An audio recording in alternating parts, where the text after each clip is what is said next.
ఘనపరచుటకు మీరిచ్చిన ఈ అవకాశముకై మీకు స్తోత్రములు చెల్లిస్తున్నాం. ఈ దినమందు మీ సన్నిధిలో ఉన్నటువంటి మేము మరోసారి నీ మాటలు వినటానికి మాకిచ్చిన సమయాన్ని బట్టి మిమ్మల్ని స్తుతిస్తున్నాము తండ్రి. ఎంతగా నీ మాటలు మేము వింటామో, ఎంతగా వాటిని మేము అంగీకరించగలుగుతామో అవి మా ఆత్మలకు ఎంతో మేలు కలిగిస్తాయి. కనుక మేము మేలు కలిగిన వారిగా, ఎల్లప్పుడూ నిన్ను ఘనపరిచేవారిగా మమ్మలను చేయండి.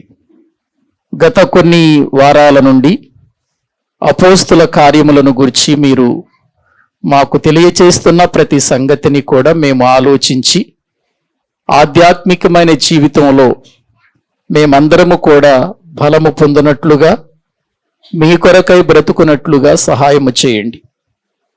నిలవబడిన మీ దాసుని మీరు జ్ఞాపకము చేసుకొని నీ పరిశుద్ధాత్మ సహాయముతో మీరే నడిపించి బలపరచమని యేసుక్రీస్తు ప్రభువు పేరట ప్రార్థించి వేడుకుంటున్నాము తండ్రి. ఆమేన్. అపోస్తుల కార్యముల గ్రంథం 3వ అధ్యాయం 1 నుండి 10 వచనాలు మార్చి మరలా చదువుకుందాం మనం.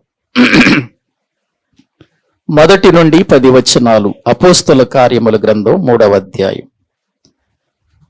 పగలు 3 గంటలకు ప్రార్థనా కాలమున పేతురును యోహానును దేవాలయమునకు ఎక్కి వెళ్ళుచుండగా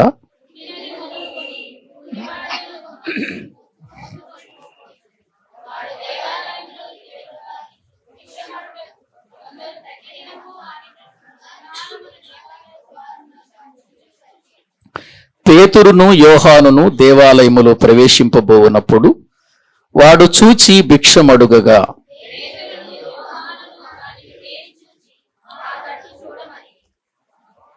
వాడు వారి యొద్ద ఏమైనా దొరుకునని కనిపెట్టుచు వారి యందు లక్ష్యముంచెను.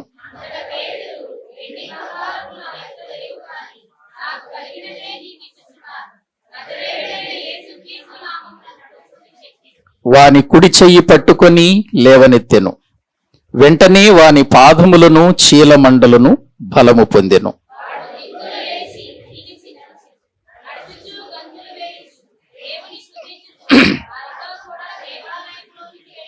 వాడు నడుచుచు దేవుని స్తుతించుట ప్రజలందరూ చూచి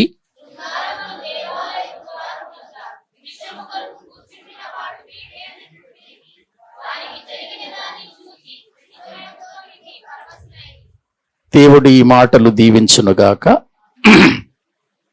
ప్రభునందు ప్రియమైన దేవుని బిడ్డలారా, అపోస్తుల కార్యముల గ్రంథం 3వ అధ్యాయాన్ని మనం ప్రారంభించాం. ఈ 3వ అధ్యాయంలో అపోస్తులు జరిగిస్తున్న కార్యాలు మనము చూడగలుగుతున్నాం. ఇక్కడ మనకు ఒక దేవాలయము కనబడుతుంది. ఆ దేవాలయములో ఒక ద్వారం కనబడుతుంది. ఆ ద్వారానికి ఉన్న పేరు శృంగారమనే ద్వారం. దేవాలయములో ఒక ద్వారం ఉంది. అక్కడ ఏముంది? ఆ ద్వారానికి ఉన్న పేరేంటి? శృంగారమనే ద్వారం. యెరూషలేములో దేవుని మందిరం, ఆ మందిరానికి కొన్ని ద్వారాలు, ఆ ద్వారాలకు కొన్ని పేర్లుంటాయి. యెరూషలేములో ఉన్నటువంటి ద్వారాలకు ఒక పేరుంటుంది. ఆ పేరు ఇక్కడ మనము ఒక ద్వారం చూస్తున్నాం. ఆ ద్వారము శృంగారమనే ద్వారం. ఆ దేవాలయములోనికి పేతురు యోహానులు ఎక్కి వెళుతూ ఉన్నారు. అది ప్రార్థనా కాలమని మనం చూచాం. ఆ ప్రార్థనా కాలమని ఎక్కి వెళ్ళుచు ఉన్నప్పుడు ఆ శృంగారం అనే దేవాలయపు ద్వారము దగ్గర పుట్టినది మొదలుకొని ఒక కుంటివాడు కూర్చొని ఉన్నాడు. వాడు కూర్చొని భిక్షమడుగుకుంటూ ఉన్నాడు. పేతురు యోహానులు ఆ దేవాలయమునకు ఎక్కి వెళ్ళుచున్నప్పుడు వారి దగ్గర ఏమైనా దొరుకుతుందేమోనని ఎదురు చూచాడు. అప్పుడు వారు, మా యొద్ద వెండి బంగారాలు లేవు, కానీ నీకు కలిగినదే ఇచ్చుచున్నాము అని చెప్పి నజరేయుడైన యేసు నామమున నడువుము అని చెప్పి అతనితో ప్రియులారా వారు మాట్లాడినట్లుగా మనం చూస్తూ ఉన్నాం. కుంటివాడు పుట్టినది మొదలుకొని ఇతరుల మీద ఆధారపడుతూ ఆ ద్వారము దగ్గరకు మోసుకొని పోబడుతూ వస్తూ ఉన్నాడు. అతని పరిస్థితి ఎంత అధ్వాన్నంగా ఉంటుందో ఒకసారి మనము ఆలోచించవలసిన వారమై ఉంటున్నాం. ఆ భిక్షమడుక్కునేవాడు ఎవరికీ కూడా ఉపయోగము లేనటువంటి వాడిగా దేవాలయము ద్వారము దగ్గర వాడు భిక్షమడుక్కుంటూ ఒక భిక్షకాడుగా అక్కడ ప్రియులారా కూర్చొని ఉంటున్నాడు. వాడు పేతురు యోహానును చూచినప్పుడు వారి యొద్ద ఏదో దొరుకుతుంది అనుకున్నాడు. వెండి బంగారాలు మా దగ్గర లేవని చెప్పిన వారు యేసు నామమున వారు లేచి నడవమని చెప్పారు. వెండి బంగారాల కంటే శ్రేష్టమైనది, ఉన్నతమైనది, ఘనమైనది, ఎల్లప్పుడూ పూజింపబడేది, ఆరాధించబడేది, మనుషులందరికీ కావలసిన ఒక నామం యేసు నామం అని దైవ గ్రంథంలో గత వారంలో మనం చూసాం. యేసు నామము అనగానే నోటితో ఉచ్చరిస్తే ప్రియులారా అది కలిగేది కాదని, యేసు నామము ఎంత ఉన్నతమైనదో, ఎంత శక్తివంతమైనదో పోయిన వారములో కొన్ని సంగతులు నేను మీకు చెప్పాను. కాబట్టి యేసు నామమును ఉచ్చరించటంలో, వాళ్ళు మాట్లాడటంలో ఒక పుట్టినది మొదలుకొని కుంటివాడైనటువంటి వాడు లేచాడు అంటే అసలు యేసు నామమునే కలిగిన మనం ఎంత గొప్పవారమో మీరు ఒక్కసారి ఆలోచించండి. చిన్నపిల్లల్ని మనం ఎత్తుకొని నా బంగారం రా నువ్వు, నా కొండరా, నా కోటరా అని అంటాం కదా.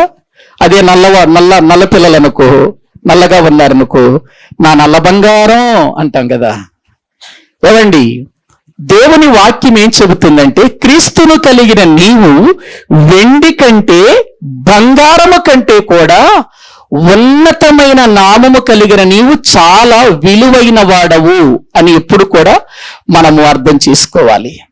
మనము విలువైన వారం ప్రియులారా. ఎందుకంటే మనము ఎవరి నామము కలిగి ఉన్నాము అంటే శక్తివంతమైన, ఈ సృష్టిని చేసిన, ఈ ప్రపంచాన్ని నిర్మించిన ఒక మహనీయుని నామమును మనము కలిగి ఉన్నాం. దేనితో సాటి చేద్దాం ఈ నామాన్ని చెప్పండి? దేనితో సాటి చేద్దాం ప్రియులారా? భూమి మీద ఉన్నటువంటి బంగారం అంతా ఒక ప్రక్కన పెట్టి యేసు నామమును ఒక ప్రక్కన పెడితే అది తలతూగుతుందా? ఒకసారి మీరు ఆలోచించండి. భూమి మీద ఉన్న వైడర్యాలు, వజ్రాలు, ముత్యాలు ఇవన్నీ తీసుకొచ్చి ఒక ప్రక్కన పేర్చి మరో ప్రక్కన యేసు నామం పెడితే ప్రియులారా, యేసు నామము వీటన్నిటికంటే కూడా ఉన్నతంగా కనబడుతుందే తప్ప అది ఏమాత్రము సామాన్యమైనది కాదని నేను మీకు తెలియచేస్తున్నాను. యేసు నామము యొక్క శక్తిని కలిగిన మనం ఈ లోకములో గొప్పవారం అనే విషయాన్ని ఎప్పుడు కూడా మరిచిపోవద్దు. యేసు నామమున లేచి నడువు అని ఆ కుంటివాడుతో చెప్పగానే వాడేం చేశాడని అక్కడ వ్రాయబడింది అనంటే ప్రియులారా, ఒక్కసారి 7వ వచనం చదువుకుందాం. వాని కుడి చెయ్యి పట్టుకొని లేవనెత్తెను, వెంటనే వాని పాదములను చీల మండలును బలము పొందెను అనే మాట మనం చూస్తున్నాం. ఇప్పుడు మీరు గమనించండి, వాడు పుట్టినది మొదలుకొని కుంటివాడు. ప్రియులారా, కుంటివాడైనటువంటి వాని యొక్క జీవితంలో వాడు భిక్షమడుగుకుంటున్నటువంటి వాని స్థితి మనందరము కూడా పోయిన వారములో గమనించాం, చదివాము, చూచాం. అయితే యేసు నామము ఎప్పుడైతే చెప్పబడిందో ఇప్పుడు జరిగినటువంటి విషయం చూడండి. అక్కడ ఆ శక్తి ఎక్కడికి వెళ్ళిపోయిందట? వాని పాదములను చీల మండలను బలము పొందెను అని వాక్యంలో మనము చూస్తున్నాం. ఒక చీల మండలు బలము పొందటానికి, ఒక పాదము శక్తివంతముగా రావటానికి ఏ మెడిసిన్ వాడితే ప్రియులారా అది బలము పొందుతుంది? ఒక్కసారి మీరు ఆలోచించండి. భూమి మీద ఎంతో మంది కుంటివారు మనకు కనబడుతున్నారు. మన కళ్ళ ముందు ఎంతో మంది కుంటివారు నడిచి వెళుతున్నప్పుడు చూచి, అరే పాపం ఎంత బాగున్నాడు, పిల్లవాడు చాలా అందంగా ఉన్నాడు, కానీ కాలు కుంటిది, లేకపోతే చెయ్యి కుంటిది అని బాధపడతామే తప్ప ఆ కాలు ఆ చెయ్యి ఎలా వస్తుందో అనేటువంటిది ఎవరికీ తెలియదు ప్రియులారా. అది అర్థము కానిటువంటి విషయం. కొన్నిసార్లు డాక్టర్ల దగ్గరికి తీసుకుని వెళతాం, డాక్టర్లు ఏవో మందులు ఇస్తారు, ఆపరేషన్ చేస్తారు, కానీ పుట్టినది మొదలుకొని కుంటివాడిని బాగు చేయటం ఎవరి వల్ల కాదు. ప్రియులారా, ఏదైనా ఒక యాక్సిడెంట్ లో ఒక కాలు ఎముక విరిగిపోతే, ఒక చెయ్యి ఎముక విరిగిపోతే, ఆ ఎముకను ఆ యొక్క ప్రియులారా ఆ యొక్క బలహీనతను బాగు చేయటానికి ఒకవేళ స్టీల్ రాడ్ వేసి ఆ వ్యక్తిని నిలబెట్టగలడేమో గాని ఒరిజినల్ గా ఎముకను ప్రియులారా ఉన్నది ఉన్నట్టుగా చేసి ఏ డాక్టర్ అయినా నిలబెట్టగలడా? ప్రపంచ చరిత్రలో ఆలోచించండి ప్రియులారా. ఒక ఎముక విరిగిపోతే స్టీల్ రాడ్ వేస్తాడు, ఒక ఒరిజినల్ ఎముకను తయారు చేసి వేయటం ఎవరి వల్ల కాదు. ప్రియులారా, ఆలోచించండి. చరిత్రలో ఒక 8 సంవత్సరాలు 10 సంవత్సరాలు 15 సంవత్సరాలు చదివిన వ్యక్తి ఒక కాలు విరిగిపోతే ఒక స్టీల్ రాడ్ వేస్తాడు, ఒక ఎముక విరిగిపోతే స్టీల్ రాడ్ వేస్తాడు. ఒక మాటతోనో ఒక మెడిసిన్తోనో ఆ యొక్క విరిగిపోయిన ఎముకను, బలహీనంగా ఉన్న ఎముకను బలపరచలేడు. ప్రియులారా, అటువంటిది ఒక మాట పలికారంతే, వాళ్ళు వాడిని పడుకోబెట్టలేదు, వాడికి ఏదో ప్రియులారా నూనె రాయలేదు, లేకపోతే వాడు కాలు కోసి ఆపరేషన్ ఏం చేయలేదు, ఒక మాట పలికారండి, యేసు నామమున లేచి నడువు అన్నారు. యేసు నామమున లేచి నడవమనగానే అతని పాదములలోనికి శక్తి వెళ్ళింది, అతని యొక్క ఎముకలలోనికి శక్తి వెళ్ళింది, అతని చీలమండలం బలము పొందింది. అంటే అది సామాన్యమైన శక్తి అనుకున్నారా?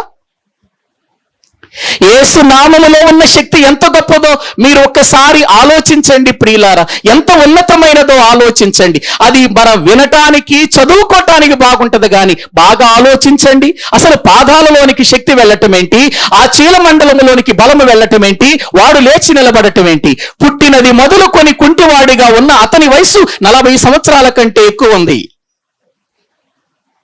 ప్రియులారా, అతని వయసు ఎంత అనుకుంటున్నారు?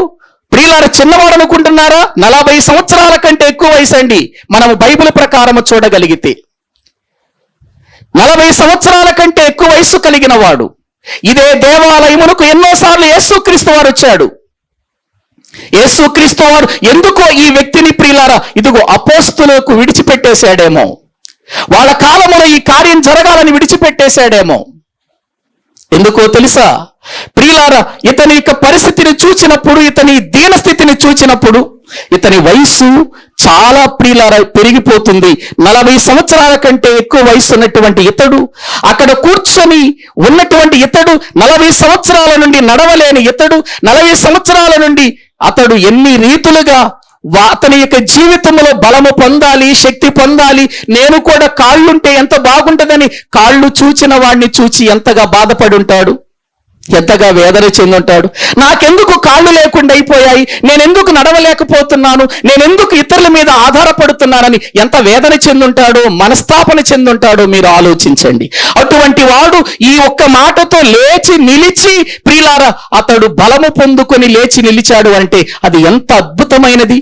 ఏం చేశారు వాళ్ళు ఏమైనా ప్రియులారా మెడిసిన్ వాడారా? వాళ్ళు ఏదైనా ప్రియులారా ఏదైనా ఉపయోగించారా అంటే లేదే. ఒక్క మాట అండి, ఒక్క మాట, యేసుక్రీస్తు నామమున లేచి నడువు అన్నారు. అంతలోనే ఇంత గొప్ప కార్యము జరిగిపోయింది అని అంటే యేసు ఎంత శక్తిమంతుడో మనకు అర్థము కావాలి, యేసు ఎంత ఉన్నతుడో మనకు అర్థము కావాలి.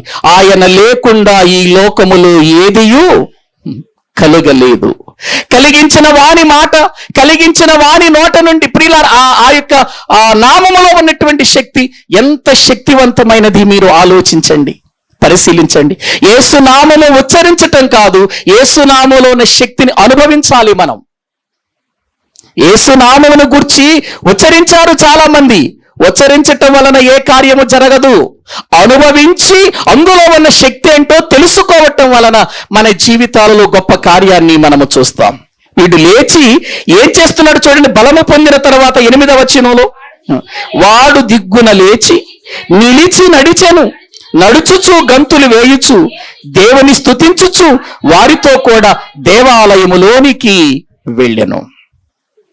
చూడండి, వాడు దిగ్గున లేచి నడిచెను.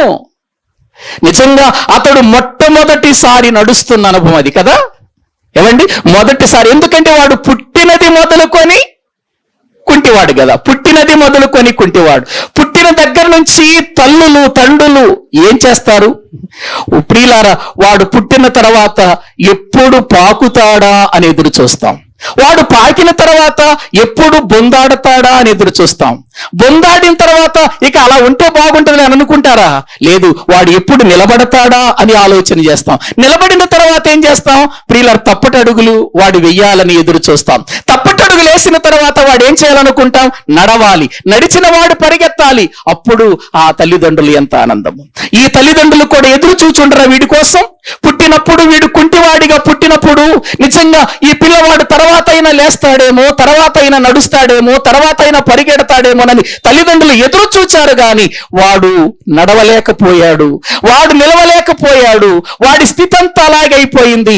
40 సంవత్సరాలు దాటుకొని అతడు వెళ్ళిపోయాడు. ఈలోపు 40 సంవత్సరాలు దాటి ప్రియులారా తన జీవితాన్ని కొనసాగిస్తున్న అతని జీవితంలో ఇప్పుడు చిన్న పిల్లవాడుగా అతడు లేచి నడుస్తూ ఉన్నాడు అనంటే వాడు ఎంత ఆనందపడి ఉంటాడో ఆలోచించండి. వెండి బంగారములు ఇవ్వలేనిది, ఎండి బంగారముల వలన కలగలేనిది ఒక యేసు క్రీస్తు నామమున కలిగినటువంటి ఆ శక్తిని చూచి వాడు ఎంత గంతులు వేస్తున్నాడో చూడండి, అక్కడ ఎంత ఆనందపడిపోతున్నాడో చూడండి. ఎందుకంటే నేను కూడా ఇతరులాగా నడవాలని అనుకున్నాడు గాని అతన్ని బాగు చేసిన వాడెవడు లేడు. అతడు అనుకున్నది నెరవేర్చిన వారు ఎవరు లేరు. కానీ ఈ రోజున అతడు లేచి దిగ్గున లేచి నడుస్తున్నాడు.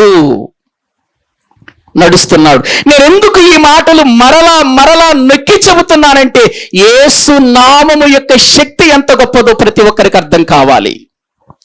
యేసు నామము యొక్క శక్తిని మనం ఏదో నోటితో ఉచ్చరించటం వలన కాదు, అది మన జీవితంలో అనుభవించాలి. అది రావాలి మన లోపలికి. ప్రియులారా, వీడు దిగ్గున లేచి నడిచెను, నడుచుచు గంతులు వేస్తూ దేవుని స్తుతిస్తున్నాడు.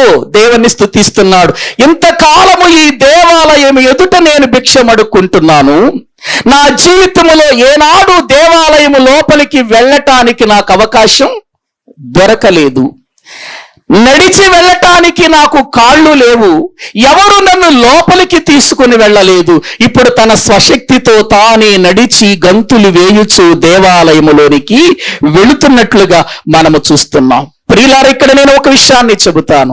పేతురు యోహానులు తాను దేవాలయములోనికి వెళుతూ ఒక వ్యక్తిని బాగు చేసి దేవాలయములోనికి తీసుకుని వెళ్ళారు. విశ్వాసులుగా దేవుని నమ్మిన బిడ్డలాగా మనం రక్షించబడ్డాం, మనం బాగుపడ్డాం, మన పాపముల నుండి విమోచించబడిన మనము ఎంతమందిని ప్రియులారా విమోచన మార్గములోనికి తీసుకుని వచ్చి వారిని దేవుని మందిరములోకి నడిపించగలుగుతున్నాం చెప్పండి? ఎంతమందిని దేవుని మందిరములోనికి తీసుకురాగలిగాం? నీ ఇంటిలో ఎంతో మంది ప్రభువుని ఎరుగనటువంటి వారు ఉన్నారు. వారు కుంటివారిగా అక్కడే పడి ఉన్నారు. వారు దేవుని మందిరానికి రాలేని పరిస్థితిలో ఉన్నారు. వారిని ఎవరు ప్రియులారా తీసుకురాగలగాలి? మనమే కదండి. మనమే ఎంతమందిని తీసుకొచ్చాం మనం దేవాలయంలోనికి? ఇద్దరుగా బయలుదేరిన వీళ్ళు ఒక వ్యక్తిని బాగు చేసి మందిరము లోపలికి తీసుకెళ్తున్నారు. అది ఒక క్రైస్తవుని యొక్క జీవిత విధానం. ఒక క్రైస్తవుని యొక్క విధానం అదే. ఈ రోజు మనం వచ్చాం, కొన్ని రోజులకి ప్రియులారా ఇదిగో మన ఇంటిలో ఉన్న వాళ్ళు రావాలి, మన పిల్లలు రావాలి, మన మనవ సంతానం రావాలి అంటే వాళ్ళని నడిపించే వాళ్ళు, వాళ్ళని తీసుకొచ్చే వాళ్ళు కావాలి కదా. ఈ కుంటివాడు నడుచుచు ఆ దేవుని మందిరము లోపలికి వెళ్ళినప్పుడు అసలు ఈ అధ్యాయం అంతా అతని గురించి వ్రాయబడింది. ఇంతటితో ముగియలేదు 10వ వచనంతో. ఈ అధ్యాయం అంతా అతని గురించి చర్చ జరుగుతుంది. ఎవరిని గురించి? పుట్టినది మొదలుకొని భిక్షగాడుగా దేవుని యొక్క శృంగారం అనే ద్వారము దగ్గర, ఆలయము ద్వారము దగ్గర కూర్చొని భిక్షం అడుక్కుంటున్న ఇతను గుర్చే చర్చ అధ్యాయం అంతదే. మీరు ఇంటికి వెళ్ళిన తర్వాత చదవండి ప్రియులారా. అధ్యాయం అంతదే. తర్వాత 4వ అధ్యాయంలో కూడా అతని గుర్చినటువంటి సంభాషణ జరుగుతుంది. ఏంటి ఈ యొక్క గొప్ప కార్యం? మీరు ఒక్కసారి ఆలోచించండి. ఒక వ్యక్తి బాగుపడితే ఇంత గొప్ప కార్యం జరుగుతుందా? అవునండి ప్రియులారా, జరుగుతుంది. బైబిల్ గ్రంథములో ఒక గొప్ప సంగతి ఏంటో చెప్పనా? భూమి మీద ప్రియులారా దేవుడు ఆనందించే రోజు ఏదో తెలుసా? పరలోకములో దేవుడు సంతోషించే రోజు ఏదో తెలుసా అండి? నువ్వేదో కొత్త బట్టలు వేసుకొని క్రిస్మస్ పండుగ చేసినంత వలన దేవుడు ఆనందించడు. నువ్వేదో జనవరి 1 రోజున దేవుని మందిరములో కూర్చొని నేను దేవుని మందిరానికి వెళ్ళానని నువ్వేదో సంతోషపడినంత మాత్రాన దేవుడు సంతోషించడు. దేవుడు సంతోషపడే ఒక విధానం ఉంది. ఒక పాపి తన పాపమును విడిచిపెట్టి, చదవండి ఆ మాటలు, లూకాసు వార్త దైవ గ్రంథములో దేవుడు సంతోషించే సమయం ఎప్పుడు దైవ గ్రంథములో మనము చూస్తున్నాం ప్రియులారా. లూకాసు వార్త దేవుని వాక్య భాగములో 15వ అధ్యాయం 7వ వచనాన్ని మనము చదువుకుందాం. అటువలే మారు మనసు అక్కరలేని 99 మంది నీతిమంతుల విషయమై కలుగు సంతోషము కంటే మారు మనసు పొందు ఒక్క పాపి విషయమై పరలోకమందు ఎక్కువ సంతోషము కలుగును. 10వ వచనం చదవండి. అటువలే మారు మనసు పొందు ఒక పాపి విషయమై దేవుని దూతల ఎదుట సంతోషము కలుగురని మీతో చెప్పుచున్నాను. పరలోకములో సంతోషం ఎప్పుడు కలుగుతుంది? పరలోకములో సంతోషం ఎప్పుడు కలుగుతుంది? దూతలతో దేవుడు ఎప్పుడు ఆనందపడతాడు చెప్పండి? భూమి మీద పాపిగా బ్రతుకుతున్నవాడు, దేవుని ఎరుగకుండా బ్రతుకుతున్నవాడు, మారు మనసు లేనటువంటి వాడు ఎప్పుడైతే వాక్యాన్ని విని దేవుని శక్తిని తెలుసుకొని మారు మనసు పొంది తన పాపముని విడిచిపెట్టి రక్షించబడతాడో అప్పుడు పరలోకం కదులుతుంది. ప్రియులారా, పరలోకం కదులుతుంది, ఆనందముతో గంతులు వేస్తుంది పరలోకం. ఒక ప్రక్క దేవుడు ఆనందపడుతుంటే మరో ప్రక్క దేవుని దూతలు ఆనందపడతారు. ప్రియులారా, ఎంత ఆనందం ఒక్కసారి మీరు ఆలోచించండి. నువ్వు దేవునికి ఏదో కానుకలు ఇచ్చినంత మాత్రాన దేవుడు సంతోషపడడు. లేకపోతే దేవునికి నేను ఏదేదో ఇస్తున్నానని నువ్వు ఇంకా మారు మనసు పొందకుండా ఉంటే దేవుడు సంతోషపడడు.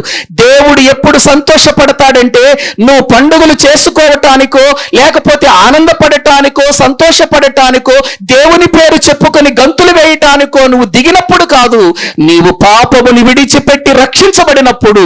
ఇదిగో తిరిగి నా కుమారుడు మరలా నా దగ్గరకు వచ్చాడు, తిరిగి నా రాజ్యములోనికి వచ్చాడు, తిరిగి నా స్థానములోనికి అతడు రాబోతున్నాడు అని పరలోకమందున్న దేవుడు ఏం చేస్తాడు చెప్పండి? తన దూతలతో కూడా సంతోషపడతాడు. కాబట్టి దేవుడు సంతోషపడే దినం ఏదైనా ఉందంటే ప్రియులారా, ఒక పాపి రక్షణ పొందటంలోనే ఉందండి. ఒక పాపి రక్షణ పొందటంలోనే ఉంది. మరి ఇంతమంది మన కళ్ళ చుట్టూ, మన కళ్ళ ముందు, మన ఇంటిలో రక్షణ లేని వారు, మారు మనసు లేని వారు ఉండగా, వాళ్ళు ఆధ్యాత్మికమైన కుంటితనములో ఉండగా, నడవలేని పరిస్థితిలో ఉండగా, దేవాలయంలోనికి రాలేని పరిస్థితిలో ఉండగా, బాగుపడిన నీవు, వాక్యము తెలిసిన నీవు, యేసు నామమును ధరించిన నీవు, యేసు నామము యొక్క శక్తి తెలిసిన నీవు వారిని ఎందుకు లోపలికి తీసుకురాలేకపోతున్నారయ్యా? ఆలోచించండి ప్రియులారా. యేసు నామము యొక్క శక్తి నీకు అర్థమైతే ఆ శక్తిని మరొకరికి నీవు ప్రియులారా తెలియచేస్తావు, వారిని ప్రభు యొద్దకు నడిపిస్తావు. ఇదిగో ఈ ఇద్దరు దేవుని ఆలయములోనికి వెళుతూ ఇదిగో మరొక వ్యక్తిని బాగు చేసి తీసుకొచ్చారు. వాడు దేవుని మందిరములో వారితో కూడా ఏం చేస్తున్నాడు చూడండి. వాడు దేవుని వాక్యములు 9-10 వచనాలు చదవండి. వాడు నడుచుచు దేవుని స్తుతించుట ప్రజలందరూ 8వ వచనం కూడా చదవండి. 8వ వచనం, వాడు దిగ్గున లేచి నడుచుచు గంతులు వేయుచు దేవుని స్తుతించుచు వారితో కూడా, ఎవరితో? పేతురు యోహానులతో కూడా కలిసి దేవాలయములోనికి వెళ్ళాడు. వెళ్ళిన వాడు ఏం చేస్తున్నాడు? మౌనంగా ఎక్కడో ఒక మూలన కూర్చున్నాడా? ఏవండి, ఒక మూలన కూర్చున్నాడా వెళ్ళిన వాడు? లేదండి. ఏం చేస్తున్నాడండి? వాడు నడుచుచు దేవునిని ఏం చేస్తున్నాడు? స్తుతిస్తున్నాడు, ప్రభువుని ఆరాధిస్తున్నాడు. ఎందుకు ఆరాధిస్తున్నాడు? తన జీవితములో ఏదైతే అతడు అనుకోలేదో అది తన జీవితములో జరిగింది. అనుకోని సంఘటన తన జీవితములో జరిగిందండి. అతడు అనుకునుంటాడా, ఏ రోజుకైనా నాకు కాళ్ళు వస్తాయి, ఏ రోజుకైనా నేను నడుస్తాను, ఏ రోజుకైనా నేను గంతులు వేస్తానని అనుకునుంటాడా? ఒకసారి మీరు ఆలోచించండి ప్రియులారా, అనుకునుంటాడా? అనుకొని ఉండడు అతడు. నా జీవితం ఈ ద్వారము దగ్గరే, నా జీవితం ఈ భిక్షమడుక్కుంటూ బ్రతకటమే, నా బ్రతుక ఇలాగైపోయింది, నేను వాళ్ళలాగా నడవలేను, వాళ్ళలాగా గంతులు వేయలేను. కానీ దేవుని సన్నిధిలోనికి వెళ్ళిన ఇతడు నిజంగా తాను అనుకోని జీవితంలో ఒక సంఘటన జరిగినప్పుడు, అది యేసు నామము యొక్క శక్తిలో జరిగినప్పుడు ప్రియులారా ఆ శక్తిని జ్ఞాపకము చేసుకుంటూ దేవుని మందిరములోనికి వెళ్ళి ఆరాధిస్తున్నాడు, దేవుని ఘనపరుస్తున్నాడు, దేవుని మహిమపరుస్తున్నాడు. అది ప్రజలు చూచారు. అతడు ఆరాధించటం ఎవరు చూశారు? ప్రజలు చూచారు. ప్రియులారా, నువ్వు ఒక ఆరాధకుడుగా, నువ్వు దేవుణ్ణి ఆరాధించేవాడిగా, దేవుని స్తుతించేవాడిగా ఎవరైనా చూడగలుగుతున్నారా? ఒకసారి ఆలోచించండి. ప్రజలందరూ వాడిని చూశారండి, వాడు ఆరాధించటం చూశారండి. చూసి వాళ్ళంతా ఆశ్చర్యపోతున్నారు, విస్మయం పొందుతున్నారు. ఎందుకో తెలుసా? అతని నోట నుండి వచ్చిన ఆరాధన.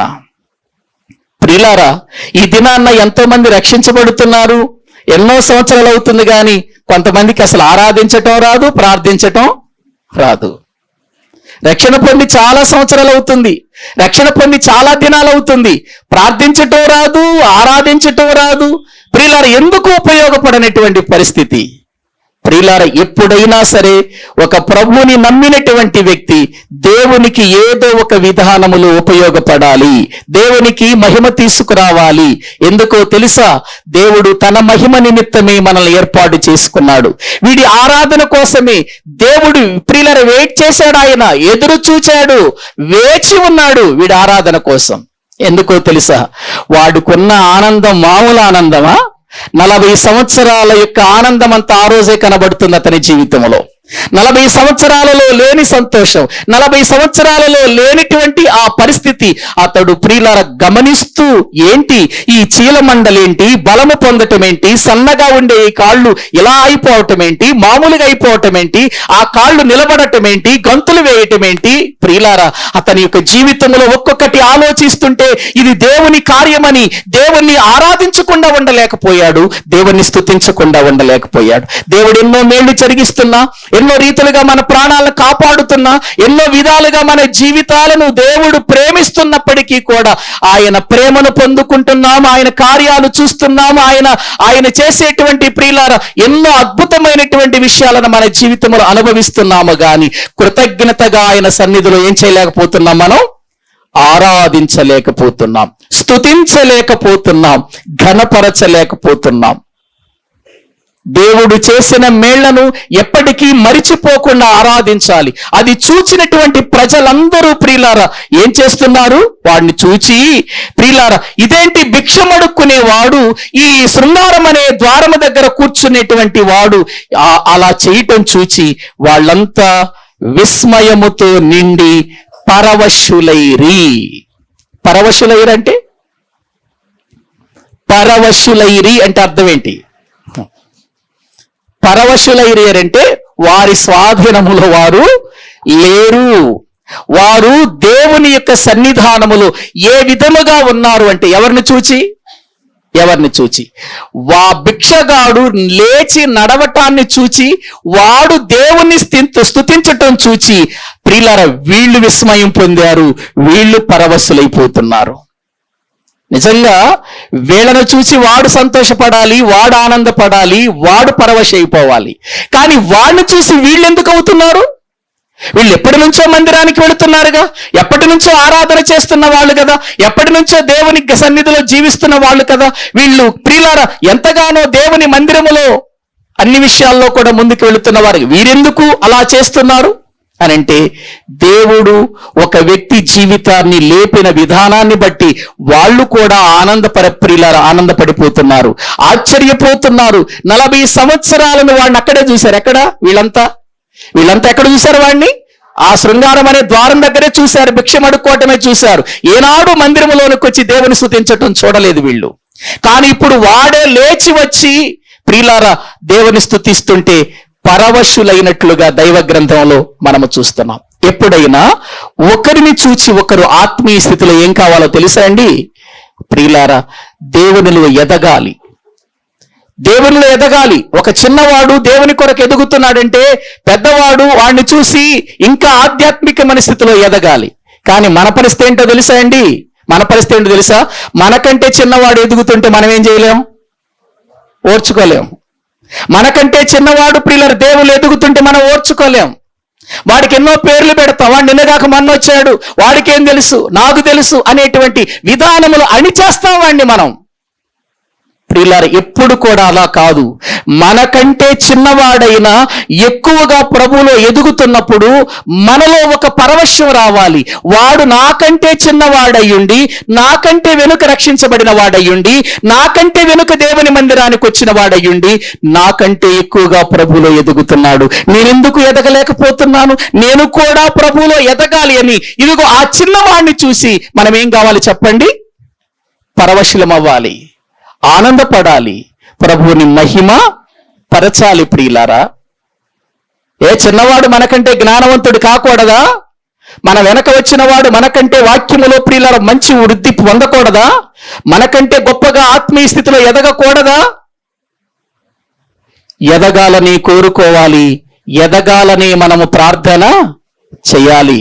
మనకంటే చిన్నవారు మనకంటే గొప్పవారు కావాలని మనము కోరుకోవాలి. అది ఒక ఆత్మీయుని యొక్క లక్షణం.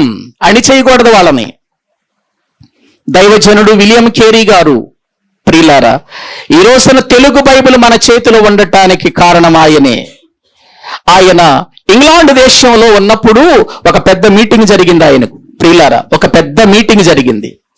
ఆ మీటింగ్ లో ప్రియులారా ఏం చేశారంటే, భారతదేశానికి మిషనరీగా ఎవరు వెళతారు అని ప్రియులారా అధ్యక్షుడు ఎవరు వెళతారో నిలబడండి అని అంటే ఎవ్వరు ఒక్కళ్ళు కూడా నిలబట్టల. భారతదేశానికి వెళ్ళటానికి ఒక్కళ్ళు కూడా నిలబట్టలేదు. అప్పుడు వెంటనే వెనక కూర్చున్న విలియం కేరీ గారు లేచి నిలబడ్డాడట. నిలబడితే ఆ అధ్యక్షుడు అతన్ని చూసి కూర్చోరా, నువ్వేం వెళతావు అన్నాడట. కారణం ఏంటో తెలుసా? అప్పటికి విలియం కేరీ గారు చెప్పులు కుట్టుకునే వృత్తి కలిగిన వాడు. చెప్పులు కుట్టుకునే వృత్తి కలిగినటువంటి వాడు భారతదేశానికి వెళ్ళి సువార్త ఏమందిస్తాడు అనుకున్నాడు ఈయన. ఎందుకు? ఈయన సూటు బూటేసి ఉన్నాడు, ప్రియులర మంచి పేరు పొందిన వాడై ఉన్నాడు, వారందరికీ అధ్యక్షుడు కాబట్టి ఆ చిన్నవాడు ఏ వెళతాడు అని అనుకున్నారు. ఆ రోజున కూర్చో, నువ్వే వెళతావు అని అన్నాడు. మళ్ళీ అడిగాడు అధ్యక్షుడు రెండవసారి, భారతదేశానికి మిషనరీగా వెళ్ళి ఎవరు దేవుని వాక్యాన్ని ప్రకటిస్తారు, భారతదేశానికి ఎవరు సువార్త ప్రకటిస్తారు చెప్పండి అనగానే అక్కడ ఉన్న వాళ్ళు ఎవ్వరూ లేవలేదు. అమ్మో భారతదేశమా, అక్కడ మనం సువార్త చేయలేం, అది చాలా భయంకరమైనటువంటి దేశం అనుకున్నారు, విగ్రహారంతో కూడిన దేశం, అది మనం చెయ్యలేము ఆ భయంకరమైన ప్రాంతంలో అని అందరూ కూర్చున్నారు. మళ్ళీ రెండవసారి విలియం కేరీ లేచాడు. విలియం కేరీ గారు లేచాడు. విలియం కేరీ లేవగానే కూర్చోవయ్యా, నువ్వే వెళతావు, ముందు చెప్పాను కదా అని అన్నాడు అధ్యక్షుడు. మళ్ళీ ప్రియులారా నిరాశతో కూర్చున్నాడు. కానీ హృదయములో మంట మాత్రం రేగుతుంది అతనికి. ఏంటో తెలుసా? భారతదేశానికి ఎవరైనా నన్ను పంపిస్తే నేను వెళ్ళి దేవుని వాక్యాన్ని భారతదేశానికి ప్రకటించాలి. ఆయన ఒక చెప్పులు కుట్టుకునే చిన్నవానిగా చూశాడు అధ్యక్షుడు. కానీ అతనిలో ఉన్న దేవుని మంట చూడలేకపోయాడు ఆ రోజున. మళ్ళీ మూడవసారి అడిగాడు, భారతదేశానికి దేవుని వాక్యాన్ని ప్రకటించటానికి మిషనరీగా ఎవరు వెళతారు అని అడిగాడు మూడవసారి. మళ్ళీ ఎవరు లేవలేదు. మళ్ళీ మూడవసారి ఆయనే లేచాడు, విలియం కేరీ గారు. అతన్ని బయటికి పంపించేశారు. నువ్వేం వెళతావని. వెళ్ళిపోయాడు, మోకరించాడు, ప్రభుని అడిగాడు, ప్రభువా భారతదేశానికి సువార్త మోసుకెళ్ళటానికి నేను రెడీగా ఉన్నా, కానీ నేను ఒక చెప్పులు కుట్టుకునే వ్యక్తినని, నేను లోక సంబంధమైన జ్ఞానం నాకు లేదని, అయ్యా నన్ను అణిచేశారయ్యా వాళ్ళు అంతమందిలో, కానీ నీవే నన్ను పంపించు అని ప్రార్థన చేసుకున్నాడు విలియం కేరీ గారు. ప్రార్థన చేసుకొని ప్రియులారా, కనీసం ఓడకు ప్రియులారా అతని దగ్గర డబ్బులు లేకపోయినా, కలకత్తా రావటానికి అతని దగ్గర డబ్బులు లేకపోయినా ఓడ యజమాని దగ్గరికి వెళ్ళి బ్రతిమలాడుకున్నాడట. అయ్యా, ఈ ఓడలో ఏదైనా పని చేసుకుంటానయ్యా, ఈ బాత్రూములు కడగమన్నా కడుగుతానయ్యా నేను, ఇదిగో ఆ వచ్చిన కేవుతో నన్ను భారతదేశానికి నడిపించు అని వేడుకున్నాడు విలియం కేరీ గారు. ఆ వేడుకోలు విన్నటువంటి అతడు ఆ ప్రియులారా అక్కడ ఊడ్చే ఉద్యోగం ఇచ్చారు ఆయనకి. ఆ మొత్తం ఓడ మొత్తాన్ని ఊడుస్తూ, ఆ బాత్రూములన్నీ కడుగుతూ, శుభ్రం చేస్తూ కలకత్తాకు చేరాడు, సిరంపూర్ ప్రాంతానికి చేరాడు ఆ రోజున విలియం కేరీ. ఆ రోజు చేరిన తర్వాత విలియం కేరీ గారు మన భారతదేశానికి అందించినటువంటి మహత్తరమైన కార్యాలు ఎన్నో. ఈ రోజు ఒక పోస్ట్ ఆఫీస్ ఆయన ద్వారానే వచ్చింది, ఒక లెటర్ రాస్తున్నామంటే ఆయన ద్వారానే కలిగింది. ఈ రోజున ప్రియులారా ఒక స్త్రీ చదువుకుంటుందంటే ఆయన ద్వారానే కలిగింది. ప్రియులారా ఒకసారి ఆలోచించండి, ఒక పేపర్ ఈ రోజు న్యూస్ పేపర్ చదువుతున్నామంటే ఆయన ద్వారానే కలిగింది. ఎన్నో ఎన్నో ఎన్నో చెప్పుకోవచ్చు ఆయన విలియం కేరీ గారు వచ్చి. ప్రియులారా భారతదేశంలో ఉన్న భాషలు చాలా నేర్చుకున్నవాడై అతడు ప్రియులారా భాషలలోనికి దేవుని వాక్యాన్ని తర్జుమా చేశాడు. తెలుగులోనికి తర్జుమా చేసినటువంటి ప్రతులన్నీ ఒక రోజున కాల్చివేయబడ్డాయి. అయినప్పటికీ ఆగిపోలేదు, మళ్ళీ కూర్చొని ఈ రోజులాగా ఆ రోజు కలమ లేదు ఆయన దగ్గర. ప్రియులారా కూర్చొని మళ్ళీ బైబిల్ దగ్గర పెట్టుకొని మళ్ళీ ప్రియులారా అతడు తన జీవితంలో ఎలాగైనా తెలుగు వారికి దేవుని మాటలు అందించాలని మళ్ళీ ట్రాన్స్లేషన్ చేశాడు. ప్రియులారా ఆ ప్రతులు క్రొత్త నిబంధన గ్రంథం ప్రతులన్నీ కూడా అందించబడ్డాయి. ఆ రోజున మన భారతదేశానికి అతడు చేసిన మేలు ఎంతో గొప్పది, ఎంతో ఉన్నతమైనది అని చెప్పుకోవాలి ప్రియులారా. ఈ రోజు వరకు కలకత్తాలో, సిరంపూర్లో ప్రియులారా ఇదిగో విలియం కేరీ యొక్క ప్రియులారా ఇన్స్టిట్యూట్ ఇప్పటికీ ఉందండి, ఆ బైబిల్ కాలేజ్. ఆయన ఇక్కడే చనిపోయాడు. ఆ తర్వాత తన భార్య చనిపోవటం, తన కుమారుడు చనిపోవటం, ప్రియులారా ఎన్ని విధాలైన శ్రమలు అనుభవించాడు ఆ మురికి వాడల్లో ఉండి. ప్రియులారా ఈ రోజున ఆయన మన భారతదేశపు మిషనరీగా ఉన్నందుకు మనం గర్వించాలి. ఆ రోజున అణిచివేయాలనుకున్నారు ఆయన్ని, కానీ ఆయన భారతదేశానికి మిషనరీగా చేశాడు దేవుడు. చిన్నవాడని, చదువు లేనివాడని, పనికి మాలిన వాడని అతన్ని అణగదీయాలని ప్రయత్నం చేశారు. కానీ దేవుడు అతన్ని ఏం చేయలేదు చెప్పండి? జ్ఞానులను సిగ్గుపరచుటకు దేవుడు లోకములో వెర్రివారిని ఏర్పాటు చేసుకున్నాడు. ప్రియ సహోదరి, ప్రియ సహోదరుడా, దేవుని సన్నిధిలో ఎప్పుడైనా ఏ సమయంలోనైనా మనము చిన్నవారిని ఎదగనివ్వండి, దేవుని కొరకు బ్రతకనివ్వండి, దేవుని కొరకు వెళ్ళనివ్వండి, దేవుని కొరకు ప్రకటింపనివ్వండి, దేవుని పని కొరకై వాళ్ళని ముందుకు ప్రోత్సహించండి ప్రియులారా. అది సంఘానికి దేవుడిచ్చిన బాధ్యత. చిన్నవాడని, పేదవాడని, దిక్కులేని వాడని, దరిద్రుడని, చదువు లేనివాడని, లేకపోతే ప్రియులారా ధనము లేదని అతని చిన్న చూపులు చూడకండి. దేవుని కొరకు ఉపయోగపడేవాడైతే, దేవుని కొరకు నిలబడేవాడైతే దైవ సన్నిధానములో ప్రియులారా ఇదిగో అతన్ని నిలబెట్టండి, దేవుని కొరకు ప్రోత్సహించండి ప్రియులారా. అది సంఘం చేయాల్సిన పని. వాక్యములో ప్రియులారా పేతురు యోహానులు ఎంతటి వారు, వీడెటువంటి వాడు, వీడు భిక్షమడుక్కునేవాడండి. భిక్షమడుక్కునే వీణ్ణి వారితో పాటు తీసుకెళ్లి నిలబెట్టారు అని అంటే ఎంత గొప్ప విషయం. ఒకసారి మీరు ఆలోచించండి ప్రియులారా. పేతురు యోహాను అంటే సామాన్యుల వీళ్ళు. పేతురు గారు అని అంటే యేసు ప్రభు శిష్యులలో అగ్రగణ్యుడు అంటారు ఆయన్ని. యేసు ప్రభు శిష్యులు అగ్రగణ్యుడు అంటారు పేతురు గారంటే. యోహాను గారంటే ఇక ఆయనను ప్రేమించినటువంటి శిష్యులలో ఆయన ఒకడుగా మనకు కనబడుతున్నాడు. బైబిల్ గ్రంథంలో యోహాను గురించి చెప్పబడినప్పుడల్లా యేసును ప్రేమించిన శిష్యుడు అని వ్రాయబడింది. యేసు క్రీస్తు వారి రొమ్మున ఆనుకునేవాడు. ఏమండి, పేతురు గారేం పెద్దోడు, యోహాను గారేమో చిన్నోడు. పేతురు గారు యోహాను గారిని తీసుకెళ్ళడం ఏంటి? తనతో సమానమైన వ్యక్తిని తీసుకెళ్ళాలి కదా. కానీ ఆ తారతమ్యాలు లేవు అక్కడ. తనతో పాటు తీసుకెళ్ళటమే కాక వీళ్ళిద్దరు కలిసి ఎవరిని తీసుకెళ్లారు మందిరంలోకి? వాడు ఎలా ఉంటుంటాడు మీరు ఒకసారి ఊహించండి. వాడు ఏమైనా ఇన్షర్ట్ చేసుకుని ఉండంటాడా?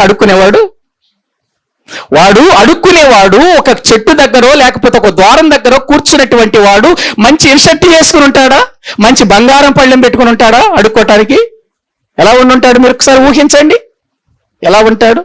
పాత బట్టలతో ఉండుంటాడు. ప్రియులారా, మాసిన ముఖంతో ఉండుంటాడు. అతని స్థితి 40 సంవత్సరాల వయసులో ప్రియులారా అతని యొక్క జీవితంలో ఎటువంటి పరిస్థితులు కలిగి ఉంటాడో మీరు ఒకసారి ఆలోచించండి. అటువంటి వాడిని దేవునిలో నిలబెట్టి ప్రజలందరికీ విస్మయం పొందేటట్లుగా చేశారు అని అంటే సామాన్యమైన విషయం అనుకుంటున్నారా? సామాన్యమైన విషయం అనుకుంటున్నారా? ప్రియ దేవుని పిల్లలారా, ఎప్పుడు కూడా చిన్నవారి మాటను మనము ఎప్పుడు కూడా వాళ్ళకేం తెలుసులే అన్నట్టుగా తీసి పారేయకండి. వాళ్ళకేం తెలుసులే అన్నట్టుగా బయటికి నెట్టేయకండి. వాడి ద్వారా ఒకవేళ దేవుడు మహిమపరచబడతాడేమో. నువ్వు ఎవరినైతే నెట్టేశావో వాడి ద్వారా దేవుడు ఘనపరచబడుతున్నాడేమో. ఎవరినైతే నువ్వు చిన్న చూపు చూసావో వారిని బట్టి దేవుడు మహిమపరచబడుతున్నాడేమో. చిన్న పెద్ద తేడాలు బైబిల్ గ్రంథములో గాని క్రైస్తవ సంఘంలో గాని ఎక్కడా లేవండి. ఎదిగే వాడిని ఎదగనివ్వండి, ప్రోత్సహించండి, గొప్పవారినిగా చూడండి వారిని. నీకంటే చిన్న చూపు చూడకండి వాళ్ళని. పేతురు గారు గొప్పవాడు, యేసు ప్రభు శిష్యుడు. ఆ తర్వాత ఎప్పుడో వచ్చిన వాడు పౌలు గారు ఒకానొక సందర్భంలో పేతురు గారిని గద్దించినప్పుడు పేతురు గారు ప్రియులారా తల దించాడు, తల వంచాడు. తన జీవితంలో చేసినటువంటి పొరపాటును గుర్తించాడు. పౌలు గారి హెచ్చరికను తీసుకున్నాడు. అతడు చెప్పింది మంచిదేనని. చిన్నవాడు, చాలా చిన్నవాడు ప్రియులారా. కాబట్టి ఇక్కడ మనం గుర్తించవలసింది ఏంటంటే, వీడిని తీసుకొని వెళ్ళి పేతురు యోహానులు ఒక భిక్షగాన్ని తీసుకొని వెళ్ళి నిలబెట్టి వాడిని మందిరములో ప్రియులార వారితో పాటు ఎప్పుడైతే ఉంచుకున్నారో వాడు దేవుని గణపరుస్తున్నాడు, దేవుని ఆరాధిస్తున్నాడు, దేవుని స్తుతిస్తున్నాడు. అది చూచిన ప్రజలందరూ విస్మయముంది పరవశులైరి. అది జరగాలి సంఘాల్లో. ఎప్పుడు అది మన సంఘాలలో జరుగుతుందో సంఘాలు వృద్ధి చెందుతాయి, సంఘాలు దీవించబడతాయి. ప్రియులారు, అందుకే నేను సండే స్కూల్ పరిచర్యను ప్రియులారు చాలా ఎక్కువగా ప్రేమిస్తూ ఉంటాను. సండే స్కూల్ పరిచర్యను జాగ్రత్తగా చేయండి, పిల్లలు జాగ్రత్తగా కంట్రోల్ చేయండి. ఎందుకో తెలుసా? నేటి బాలలే రేపటి క్రీస్తు పౌరులుగా మారాలి. సండే స్కూల్ పిల్లల్ని ఛేదరించుకోకండి. సండే స్కూల్ పిల్లలని చెప్పేసి వారిని చిన్న చూపు చూడకండి. ఎందుకో తెలుసా? ఇక్కడ కూర్చున్న చాలా మంది యవనస్తులు ఒకనాడు ఏ పిల్లలు? వీళ్ళు సండే స్కూల్ పిల్లలు కాదా? ఇవాళ మనం నారు పోస్తే రేపు అది పంట అవుతుంది. అందుకే ప్రియులారా, మా మినిస్ట్రీలో కూడా ఒకే విషయాన్ని చెబుతాను నేను. సండే స్కూల్ ఎక్కడైతే ఏ సంఘములో లేదో ఆ సంఘములో సండే స్కూల్ని ప్రోత్సహించండి, సండే స్కూల్ ప్రారంభించండి. ఎందుకో తెలుసా? వాళ్ళు ఈరోజు బాలలు, రేపు వాళ్ళు ఏమవుతారు? యవనులు అవుతారు. ఆ యవనులే సంఘానికి మంచి పునాది అవుతారు. వీళ్ళు యవనులైనప్పుడు మళ్ళీ తర్వాత పుట్టినటువంటి వాళ్ళు మళ్ళీ సండే స్కూల్కి వస్తారు. వాళ్లే రేపు యవనులు అవుతారు. వాళ్లే దేవుని మాటలు విని రక్షించబడి సంఘంలో పౌరులుగా మారతారు. ప్రియులారా, నారుమడి లాంటిది సండే స్కూలు. అందుకే సండే స్కూల్ పరిచర్యను ప్రియులారా మనము చాలా ఎక్కువగా ప్రోత్సహించాలి. పిల్లల్ని ఎక్కువగా ప్రోత్సహించాలి. మనం యవనస్తులను ఎక్కువగా ప్రోత్సహించాలి ప్రభు కోసం. ఈ భిక్షగాడికి ఏం తెలుసని తీసుకొచ్చి మందిరంలో నిలబెట్టారు. ఎవరు? పేతురు, యోహాను గారు నిలబెట్టారు. వాడేమో అక్కడ గంతులేస్తూ దేవుని స్తుతిస్తూ నడుస్తూ అక్కడ ఉంటే అక్కడ ఉన్నవారంతా పరవశులైరి. కాబట్టి ప్రియమైన దేవుని సంగమా, దేవుని బిడ్డలుగా మనము చేయవలసిన పని ఏంటో తెలుసా? దేవుని నమ్మిన మనం, దేవుని కొరకు బ్రతుకుతున్న మనం, ప్రభు నామమును శక్తిని ఎరిగినటువంటి మనం మరొక వ్యక్తిని నిలబెట్టాల్సిన అవసరత ఉంది. తీసేయకూడదు, ఎవరిని తీసేయకూడదు. కనుక దేవుని యొక్క సన్నిధానములు మనము ఈ విషయాలన్నిటిని కూడా గుర్తించి ప్రభువైన యేసుక్రీస్తు వారు ఏ విధముగా అలనాడు ప్రియులారా బేదలను ప్రేమించాడో, కనికరించాడో, ఆయన దగ్గరకు రప్పించి వారిని గొప్పవారిగా చేశాడో, ఆ తర్వాత అపోస్తులు ఎటువంటి వారిని ఎటువంటి స్థితిలో నిలబెట్టారో ఇవన్నీ మనం ఈ అపోస్తుల కార్యముల గ్రంథంలో చూడబోతున్నాం. సంఘానికి ఆయువు పట్టు లాంటిది అపోస్తుల కార్యముల గ్రంథం. కాబట్టి ఇంకా ఎన్నో సంగతులు మనం విని దేవునిలో బలపడటానికి ఇష్టపడదాం. తలల వంచండి, ప్రభు ఈ మాటలు దీవించునుగాక. అందరూ కూడా తలల వంచండి, ప్రభు సన్నిధిలో మనం ప్రార్థన చేసుకుందాం. ప్రభునందు ప్రియమైన దేవుని పిల్లలారా, శృంగారమనే దేవాలయపు ద్వారము దగ్గర, ఆ శృంగారమనే ద్వారము దగ్గర కూర్చున్న ఆ భిక్షగాడు యేసు క్రీస్తు నామము ఎంత గొప్పదో ఎరిగిన తర్వాత, వాడు లేచి నిలబడిన తర్వాత, ఇదిగో వారితో కూడా దేవాలయములోనికి తీసుకెళ్తున్నారు పేతురు, యోహానులు. మనం ఎవరిని తీసుకురాగలుగుతున్నాము దేవుని సన్నిధికి? ఎంతో కాలము రక్షించబడి ఎంతో కాలం అవుతుంది. ఎంతమందిని తీసుకురాగలుగుతున్నాం మన మందిరము లోపలికి? మందిరములోనికి తీసుకొచ్చిన ఆ వ్యక్తిని చూచి మందిరములో ఉన్న వారంతా పరవశులైరి, ఒక ఆత్మ రక్షించబడినప్పుడు, ఒక ఆత్మ ప్రభు కొరకు బ్రతుకుతున్నప్పుడు, ఒక ఆత్మ ప్రభు కొరకు జీవిస్తున్నప్పుడు వారిని బట్టి మనం ఎంతగానో దేవుని ఘనపరచాలి. అది క్రైస్తవుని యొక్క విధానం తెలుసుకొని ప్రభు సన్నిధిలో ప్రియులారా మనం ముందుకు వెళదాం. దేవుని యొక్క వాక్యాన్ని అనుసరిస్తూ దేవుని మార్గాలలో నడుస్తూ మనము ప్రభు సన్నిధానములో ముందుకు కొనసాగుదాం. ప్రార్థన చేసుకుందాం. పరిశుద్ధుడవైన మా ప్రియ పరలోకపు తండ్రి, మీకు వందనాలు చెల్లిస్తున్నాము నాయన. మీ మాటలెంతో ఉన్నతమైనవి నాయన.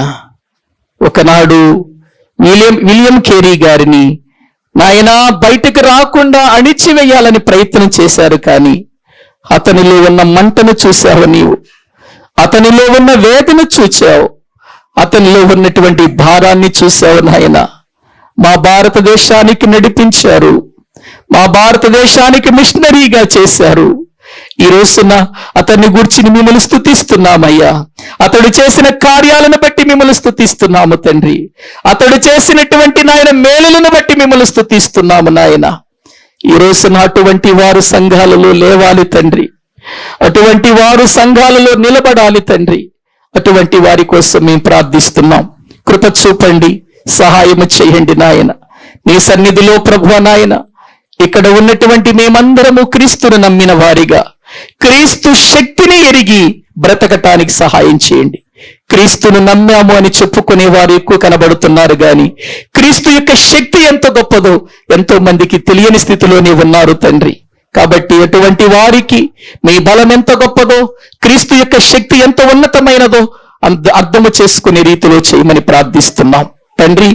ఈ దినమున మీ సన్నిధానములో కూడినటువంటి మేము ప్రభు బల్ల ఎద్దుకు వెళ్ళబోతున్నాం. ప్రభు శరీరం, ప్రభు రక్తాన్ని బట్టి మిమ్మల్ని స్తుతిస్తున్నాం, మిమ్మల్ని ఘనపరుస్తున్నాం. మీ సన్నిధానములో ఏదైతే మా కొరకైనా ఆయన మీ కుమారుని సిలువలో బలి చేసి కార్యమును జరిగించారో అది ఎల్లప్పుడూ జ్ఞాపకము చేసుకుంటూ నాయన మీ కుమారుని పోలి మేము నడుచుకుంటూ మేము కూడా ఈ లోకములో నీకు మహిమ తెచ్చేవారిగా మమ్మల్ని అందరినీ సిద్ధపరచమని మీ చేతులకు మమ్మల్ని మేము అప్పగించుకుంటూ సమస్త మహిమ ఘనత ప్రభావములు మీకు చెల్లించుకుంటూ మా ప్రభు మా రక్షకుడు మీ ప్రియ కుమారుడైన యేసుక్రీస్తు నామములో ఈ స్తుతి ఆరాధన మీకు సమర్పించి వేడుకుంటున్నాము తండ్రి. ఆమేన్. మా తండ్రి అయిన దేవుని ప్రేమ, ఆయన కుమారుడైన యేసుక్రీస్తు వారి యొక్క కృప, పరిశుద్ధాత్మ నిత్య సహాయము సన్నిధి కూడిన మనకును సకల పరిశుద్ధులకును సదాకాలము తోడయుండి నడిపించునుగాక. ఆమేన్. అందరికీ వందనాలండి.